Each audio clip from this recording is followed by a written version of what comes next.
pessoal da quinta etapa da EJA, da Educação de Jovens e Adultos do município de Picos. Graças a Deus aqui então reunidos para mais uma videoaula de História, aonde então nessa nossa videoaula de História nós vamos dar continuidade ao nosso assunto. E aí para vocês irem acompanhando então essa continuidade do nosso assunto, vão aí então acompanhando pelo nosso livro a partir da página 173, a partir do tópico A Caminho da República.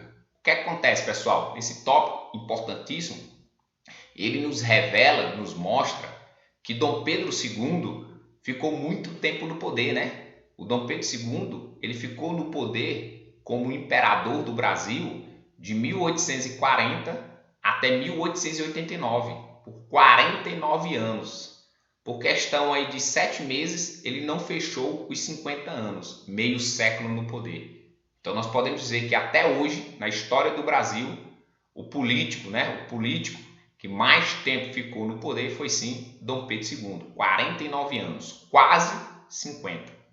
E aí, pessoal, olha a pergunta: por que Dom Pedro II durou tanto tempo assim no poder? E aí, nós podemos dizer que Dom Pedro II ele ficou tanto tempo no poder porque ele foi apoiado pela elite brasileira. Ou seja, ele era um imperador que tinha um tripé de sustentação, ou seja, ele era apoiado por 3 classes elitistas do Brasil. Ou seja, Dom Pedro II, ele ficou tanto tempo no poder porque contava com o apoio dos militares, da Igreja Católica e da aristocracia rural, que é a mesma coisa de grandes latifundiários, grandes donos de terras do Brasil. Tá certo, pessoal? Então, graças ao apoio dessas 3 classes da elite brasileira, ele ficou tanto tempo no poder. E por que ele tinha o apoio dessas 3 classes? Porque através de políticas ele privilegiava militares, igreja e aristocracia rural. E a República, daqui a pouco a gente fala melhor, ela vai ser proclamada, Dom Pedro II vai cair do poder quando para de privilegiar essas 3 classes, ou quando, através de um tipo de ação, prejudica essas 3 classes. Então a gente pode comparar passado com presente. Os políticos brasileiros continuam privilegiando as elites, os mais ricos.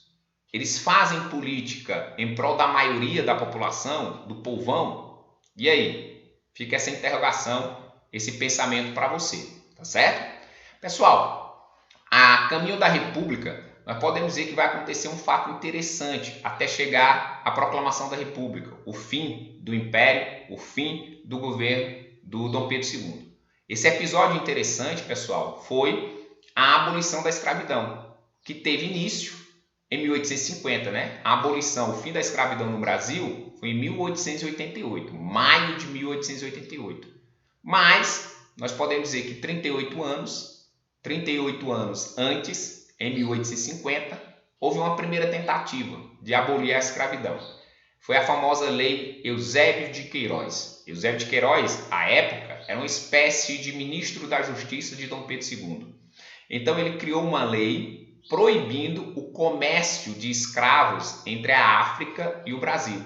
Então, a partir de 1850, novos escravos não poderiam mais vir da África para o Brasil. Estava extinto esse comércio através da lei de Eusébio de Queiroz. Como, então, não podia mais vir novos escravos da África para o Brasil, aonde no Brasil precisava de muita mão de obra escrava? Na região sudeste, onde hoje é São Paulo e Rio de Janeiro, para a produção do café.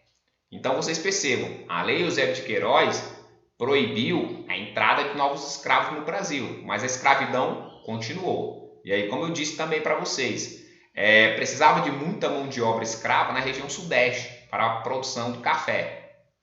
E aí, pessoal, vai passar a ter então um tráfico interprovincial. Como assim um tráfico interprovincial? Ou seja, de vez os africanos escravizados virem da África para o Brasil, vão vir das províncias do Nordeste para as províncias do Sudeste. Então o tráfico, a vinda dos escravos não era mais de fora do Brasil para dentro do Brasil. Era ali dentro do Brasil mesmo. que acontecia esse tráfico de escravos. Ou seja, como no Nordeste a produção do açúcar já não era mais grande, né? Já não era importante, podemos assim dizer, não era muito praticado, então não precisava de muitos escravos no Nordeste. Então, donos de engenho nordestinos vendiam seus escravos para os cafeicultores do Sudeste, do Rio de Janeiro e de São Paulo. Então, como nós dissemos, o tráfico deixou de ser da África para o Brasil, passando a ser interprovincial, entre províncias do Brasil, principalmente entre as províncias do Nordeste e do Sudeste. Uma outra coisa interessante é que no Brasil, pouco a pouco, vão surgindo leis tentando, pouco a pouco, né, pôr fim à escravidão. E aí, a aristocracia brasileira, ricos latifundiários brasileiros, percebendo a proximidade do fim da escravidão, começaram a incentivar a vinda de imigrantes, ou seja, de estrangeiros para o Brasil, para trabalharem nas plantações do café. E não é à toa que eles vão incentivar a vinda de europeus, principalmente, né? Portugueses, espanhóis, italianos, alemães, de asiáticos também, né? Sírios, libaneses, japoneses, ok? E aqui, essa parte é uma das mais importantes. Como você pode ver, pessoal, a República ela vai ser proclamada no Brasil no dia 15 de novembro de 1889. Então, é esse ano em que Dom Pedro II deixou de ser imperador do Brasil, deixou de existir a monarquia, passando a surgir um novo sistema político, a República, que é a que existe até hoje, tá certo? O primeiro presidente do Brasil, vocês veem aqui na imagem, né? Foi um militar, o primeiro presidente do Brasil, tá certo? O Marechal Deodoro da Fonseca. Antigamente no exército tinha esse posto de marechal. Hoje o posto máximo, né, é de general. E aí, pessoal, nós podemos dizer que para a proclamação da República, Dom Pedro II, então, teve que perder aqueles 3 apoios que a gente tinha apontado anteriormente. Então, por isso que eu coloquei aqui, ó, Dom Pedro diferente. Ou seja, Dom Pedro ficou indiferente a militares, Igreja Católica e aristocracia rural. Ou seja, Dom Pedro II vai perder o apoio dessas 3 classes da elite brasileira. Por que Dom Pedro II perdeu o poder? Por que foi proclamada a República? Porque ele perdeu o apoio dessas 3 classes. Por que ele perdeu o apoio dos militares? Porque os militares, após retornar da Guerra do Paraguai, eles viram que na Argentina e no Uruguai, lá era a República. Então os militares brasileiros se influenciaram por essas repúblicas da Argentina e do Uruguai. Queriam que aqui no Brasil também fosse república. E os militares brasileiros também viram que os militares da Argentina e do Uruguai, eles tinham participação política. E eles também queriam participação política, queriam ter participação política também no Brasil. Então, devido a essa participação de militares brasileiros na Guerra do Paraguai, nós podemos dizer que os militares brasileiros ficaram contra a monarquia, contra Dom Pedro, favorável à República.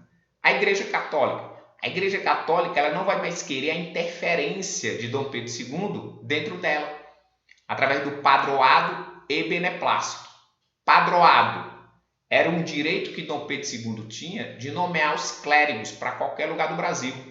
Tipo, a igreja tinha autoridade de mandar um padre, um bispo, um arcebispo para qualquer lugar do Brasil? Não necessariamente. Tinha que pedir para Dom Pedro II. Beneplácito. Toda ordem vinda do Papa só valia no Brasil com o sim de Dom Pedro II. Então a igreja não vai mais querer o padroado, o beneplácito, ou seja, essa interferência de Dom Pedro II sobre a sua instituição. E aí vai ficar contra ele. Também teve um episódio que Dom Pedro II mandou prender 2 bispos, do Pará e do Pernambuco, tá certo? E aí vem a aristocracia rural. Por que a aristocracia rural ficou contra Dom Pedro II, pessoal? Porque em maio de 1888, a princesa Isabel, filha de Dom Pedro II, assinou a Lei Áurea, abolindo, pondo fim à escravidão no Brasil. Só tinha 2 artigos essa lei. Primeiro artigo, está abolida a escravidão. Segundo artigo, faça-se cumprir. Pronto. Com 2 artigos, com uma lei, a Lei Áurea, em maio de 1888, estava então abolido a escravidão no Brasil. Tinha fim à escravidão no Brasil. Os escravos de origem africana estavam libertos. E aí, pessoal? E os ricos, os grandes latifundiários, os grandes donos de terra, que tinham muitos escravos, perderam. Se esses ricos latifundiários tinham R$1 milhão gasto em escravos, quando abolida a escravidão, perdeu tudo.